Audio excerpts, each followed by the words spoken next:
Morning children, welcome back to our science class. Have you read the textbook? Okay. Let us recall what we have studied in the last class about air, wind, land breeze and sea breeze.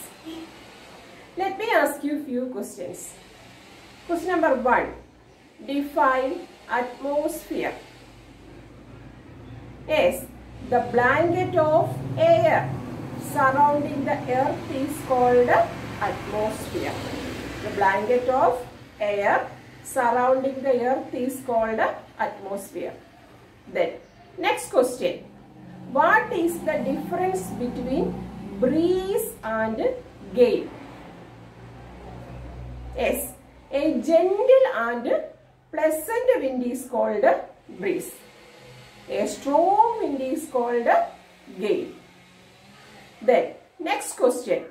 Define land breeze. Yes, the wind blowing from the land to the sea at night is called land breeze. Then the last question. Define sea breeze.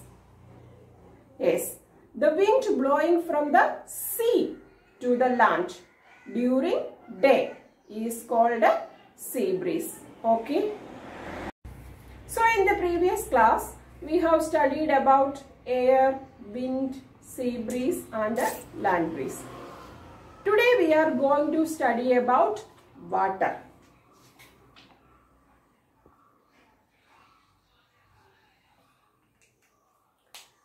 We all know that water is essential for all living things. Without water, no one can survive. Okay, എല്ലാവർക്കും അറിയാം എല്ലാ living തിങ്സിനും എന്താണ് വളരെ ആവശ്യമായിട്ടുള്ളത്? Yes, water. വെള്ളമില്ലാതെ നമുക്ക് ജീവിക്കാൻ പറ്റുമോ? ഇല്ല. So can you say what are the uses of water? What are the different uses of water?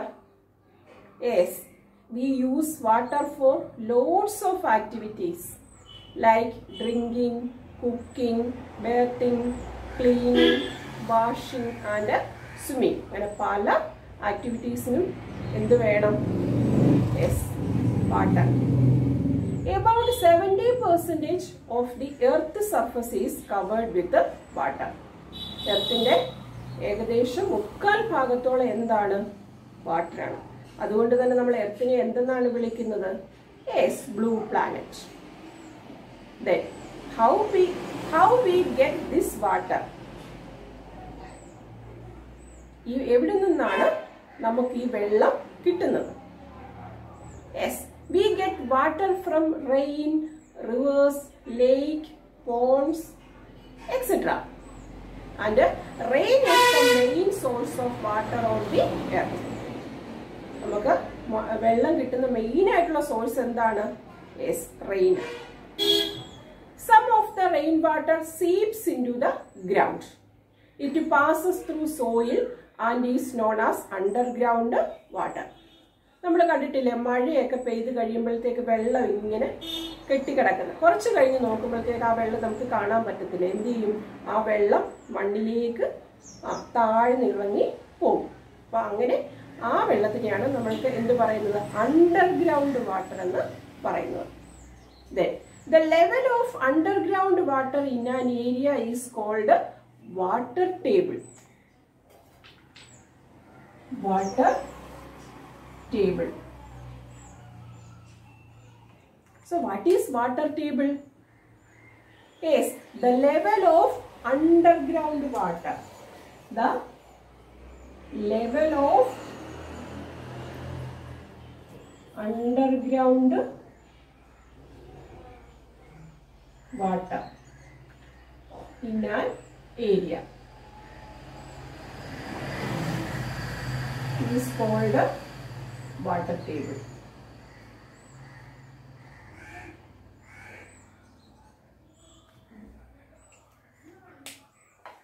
Yes, the level of underground water in an area is called a water table. ഭൂമിക്ക് അടിയിലുള്ള ആ ജലത്തിന്റെ ആ ഒരു എന്താണ് ലെവലിനെയാണ് എന്തെന്ന് പറയുന്നത്? Water table. Okay, we can draw out underground water through wells, tube wells and hand pumps. We already know that water exists in 3 forms. നമുക്കറിയാം വാട്ടർ 3 ഫോമിലും കാണപ്പെടുന്നു. Which are they? Yes. Ice in the solid form and water in the liquid form and water vapor in the gaseous form. So, ice in the solid form, water, liquid form and water vapor in the gaseous form. And these states are interchangeable. ഇതിനെ നമുക്ക് ഒരു സ്റ്റേറ്റിൽ നിന്ന് മറ്റൊരു സ്റ്റേറ്റിലേക്ക് മാറ്റാനായിട്ട് സാധിക്കും. That is, we can convert water from one state to another. So now let us learn about evaporation.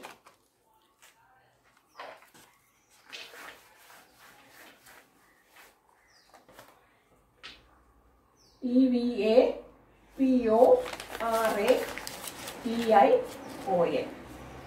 Evaporation. When water gets heated up, it changes into water vapor. This process is called evaporation. So, water gets heated.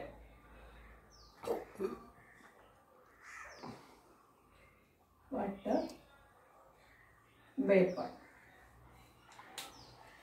So, the process by which water changes into water vapor by heating is called evaporation. So, what is evaporation? The process by which water എന്തായിട്ട് മാറുന്നു? Yes, water vapor. എപ്പോഴാണ്? Heat കൊടുക്കുമ്പോൾ. അതാണ് എന്ത്? Evaporation. ഇനി water ഇവാപറേറ്റ്സ് faster when. ഇനി എപ്പോഴൊക്കെയാണ് ഈ evaporation വളരെ സ്പീഡിൽ നടക്കുന്നത്? അതായത് ഈ വാട്ടർ വേപ്പർ ആയിട്ട് മാറുന്ന ആ പ്രോസസ് സ്പീഡിൽ നടക്കുന്നത് എപ്പോഴൊക്കെയാണ്? The temperature of the surrounding is high. എപ്പോഴാണ്? യെസ്, നമ്മുടെ ചുറ്റുപാടുമുള്ള ടെമ്പറേച്ചർ കൂടുമ്പോൾ. So clothes dry quickly on hot days. അതിനൊരു എക്സാമ്പിൾ ആണ് വളരെ ചൂട് കൂടുതൽ, അതായത് സൺലൈറ്റ് നല്ലപോലെ ഉള്ള ദിവസം എന്താണ്, വളരെ പെട്ടെന്ന് നമ്മൾ തുണി ഉണങ്ങാൻ ഇട്ട് കഴിഞ്ഞാൽ വളരെ പെട്ടെന്ന് തന്നെ തുണി നമുക്ക് ഉണക്കിയെടുക്കാൻ സാധിക്കും. കാരണം എന്താണ്? തുണിയാലുള്ള വെള്ളം എന്ത് ചെയ്യും? വാട്ടർ ഈ സൺലൈറ്റിന്റെ ചൂട് കൊണ്ട് വളരെ പെട്ടെന്ന് തന്നെ വാട്ടർ വേപ്പർ ആയിട്ട് പോകും. Then next is the air is dry or less humid. Clothes dry faster on a dry day. അതുപോലെ തന്നെ എപ്പോഴാണ് air is dry? Air dry ആയിരിക്കുമ്പോൾ, അതായത് ലെസ് ഹ്യൂമിഡ്, വാട്ടർ വേപ്പർ കുറവായിരിക്കുമ്പോൾ എന്താണ്? വളരെ പെട്ടെന്ന് തന്നെ നമുക്ക് തുണി ഉണങ്ങിയെടുക്കാനായിട്ട് സാധിക്കും. Clothes dry faster on a dry day than on a humid day. Then there is wind. Clothes dry faster on a windy day. അതായത് കാറ്റുള്ള ദിവസങ്ങളിൽ കാറ്റ് അടിക്കുമ്പോൾ എന്ത് സംഭവിക്കും? ഈ ക്ലോത്ത്സ് പെട്ടെന്ന് നമുക്ക് ഉണങ്ങി എടുക്കാനായിട്ട് സാധിക്കും. Then the exposed surface of water is large. Okay. Then the next process is condensation. C-O-N-D-E-N-S-A-T-I-O-N.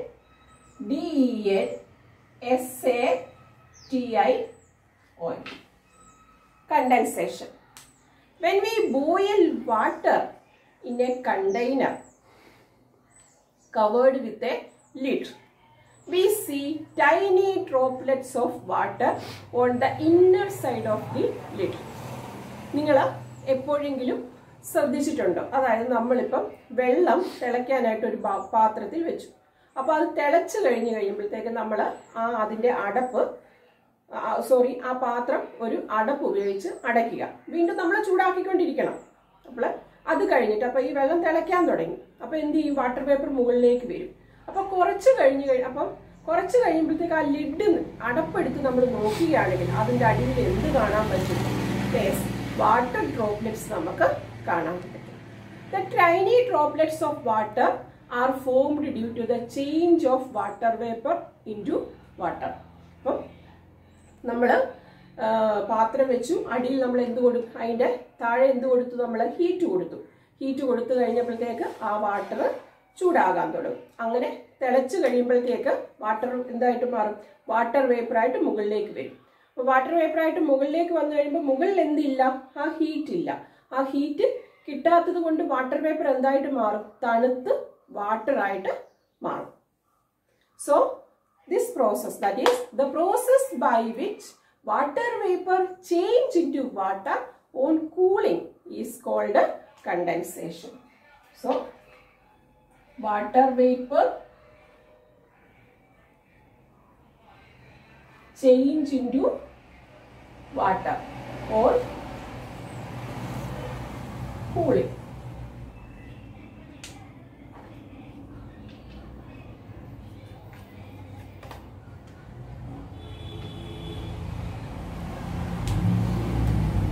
So what is condensation? Is changes of what the process by which water vapor change into water or cooling is called a condensation. The process by which water vapor change into water or cooling is called a condensation.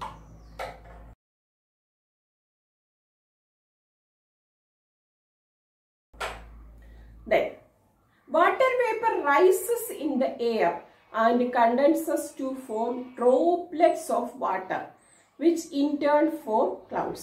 നമ്മൾ നേരത്തെ പഠിച്ചിട്ടുള്ള കാര്യമാണ്.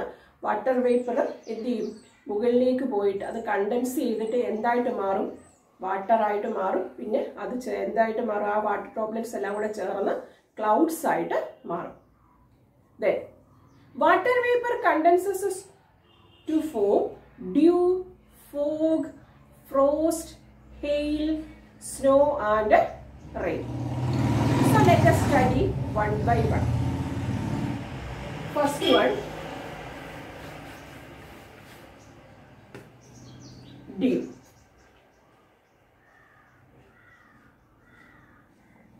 So water vapor condense ചെയ്തിട്ട് എന്തായിട്ട് മാറുന്നു, dew ആയിട്ട് മാറും. അപ്പോൾ dew എന്താണെന്ന് നമുക്ക് നോക്കാം. Dew. On cold morning, water vapor condenses on the surface of leaves and grass in the forms of drops called dew drops. അതായത് മഞ്ഞ് തുള്ളികൾ. നിങ്ങൾ നല്ല തണുപ്പുള്ള മോർണിംഗിൽ, തണുപ്പുള്ള പ്രഭാതത്തിൽ നമ്മൾ ഇറങ്ങി നമ്മുടെ മുറ്റത്തൊക്കെ നോക്കുകയാണെങ്കിൽ ചെടികളുടെ ഇലകളിലും അതുപോലെ ചെറിയ ചെറിയ ഗ്രാസ് പുല്ലുകളിലുമൊക്കെ എന്ത് പറ്റിപ്പിടിച്ചിരിക്കുന്നതായിട്ട് കാണാം, യെസ്, വെള്ളത്തുള്ളികൾ പറ്റിപ്പിടിച്ചിരിക്കുന്നതായിട്ട് കാണാം. അപ്പോൾ അതാണ് എന്ത്, ഡ്യൂ ഡ്രോപ്സ്, മഞ്ഞു തുള്ളികൾ.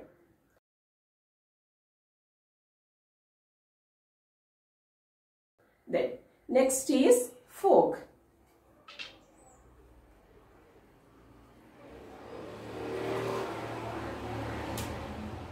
In winter season, when it is very cold, water vapor condenses on the dust particles to form thick clouds of tiny droplets just above the land or water. This is called a fog. Fog means മൂടൽ മഞ്ഞ്.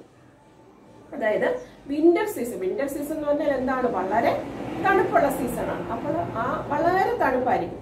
ആ സമയത്ത് water vapour dust condense ചെയ്ത് dust പാർട്ടിക്കിളുമായിട്ട് ചേർന്ന് condense ചെയ്തിട്ട് എന്തായിട്ട് മാറും, yes, thick clouds of tiny droplets. അങ്ങനെ ഉണ്ടാകുന്നതാണ് എന്ത്, മൂടൽ മഞ്ഞ്. This is cold fog. Okay,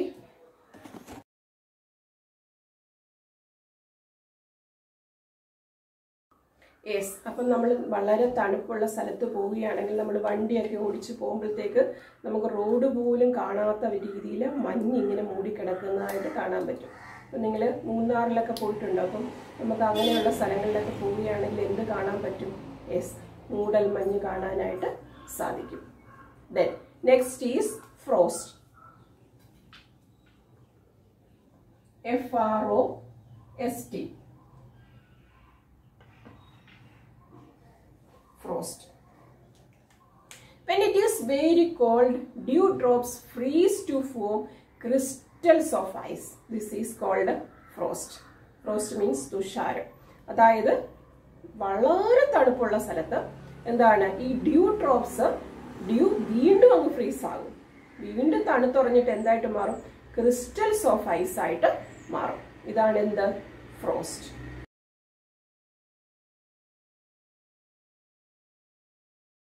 Next is hail. H-A-I-L. Hail. When raindrops pass through a very cold region of the atmosphere, they freeze to form pellets of ice. These pellets of ice called hail fall to the ground. നിങ്ങൾ കേട്ടിട്ടുണ്ടോ ആലിപ്പഴം? ചിലപ്പോഴൊക്കെ മഴയൊക്കെ പെയ്യുന്ന സമയത്ത് നമ്മുടെ വീട്ടിൽ മുറ്റത്ത് നമുക്ക് ആലിപ്പഴം വീഴുന്നതായിട്ട് കാണാനായിട്ട് സാധിക്കും. അല്ല, സ്മോൾ ബോൾസ് ഓഫ് ഐസ്, ചെറിയ ഐസിന്റെ ചെറിയ ചെറിയ പീസുകൾ വീഴുന്നത് നിങ്ങൾ ആരെങ്കിലും കണ്ടിട്ടുണ്ടോ? അപ്പോൾ when rain drops pass through, അതായത് അതെങ്ങനെയാണ് ഉണ്ടാക്കുന്നത്? വളരെ തണുപ്പുള്ള സ്ഥലത്ത് എന്താണ് അറ്റ്മോസ്ഫിയറിൽ മഴ പെയ്യുന്ന സമയത്ത് നമ്മുടെ മുറ്റത്തൊക്കെ വീഴുന്നതാണ് എന്ത്? Yes, ആലിപ്പഴം.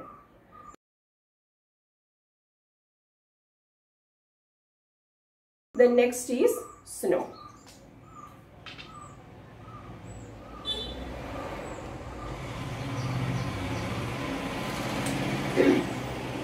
In extremely cold weather, water vapor condenses to form snow instead of water droplets. വളരെ കൂടുതലായിട്ട് തണുപ്പുള്ള സ്ഥലത്ത് ആ ഒരു വെതർ കണ്ടീഷനിൽ വാട്ടർ വേപ്പർ നമ്മൾ പഠിച്ചത് എന്താണ്? വാട്ടർ വേപ്പർ കണ്ടൻസ് ചെയ്ത് വാട്ടർ ആയിട്ട് മാറുമെന്ന്. പക്ഷെ ഇവിടെ അങ്ങനെയല്ല സംഭവിക്കുന്നത്. വാട്ടർ വേപ്പർ കണ്ടൻസ് ചെയ്ത് എന്തായിട്ട് മാറും? സ്നോ ആയിട്ട് മാറും, മഞ്ഞായിട്ട് മാറും. അപ്പൊ അതാണ് എന്ത്? Yes, snow.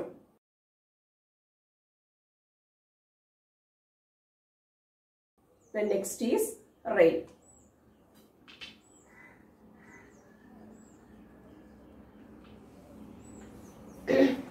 When water vapor condenses and falls to the ground in the form of drops of water, it is called rain.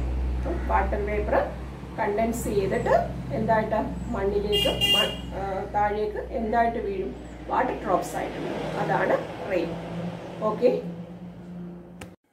അപ്പോൾ വാട്ടർ വേപ്പർ കണ്ടൻസ് ചെയ്ത് എന്തൊക്കെയായിട്ട് മാറുമെന്നാണ് നമ്മൾ പഠിച്ചത്? Yes, due, fog, frost, hail, snow and rain. So let us conclude. Today we have learned about uses of water and sources of water.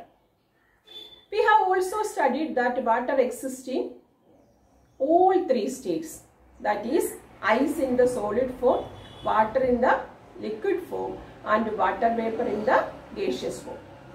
And these states are interchangeable. ഒരു സ്റ്റേറ്റിൽ നിന്ന് മറ്റൊരു സ്റ്റേറ്റിലേക്ക് നമുക്ക് കൺവേർട്ട് ചെയ്യാനായിട്ട് സാധിക്കും. Then the process by which water changes into water vapor by heating is called evaporation. And the process by which water vapor changes into water on cooling is called condensation. Then water vapor condenses to form dew, fog, frost, hail, snow and rain. So read the chapter 3 times and study the definition of evaporation and condensation. We can learn about water cycle in the next class. Okay, thank you.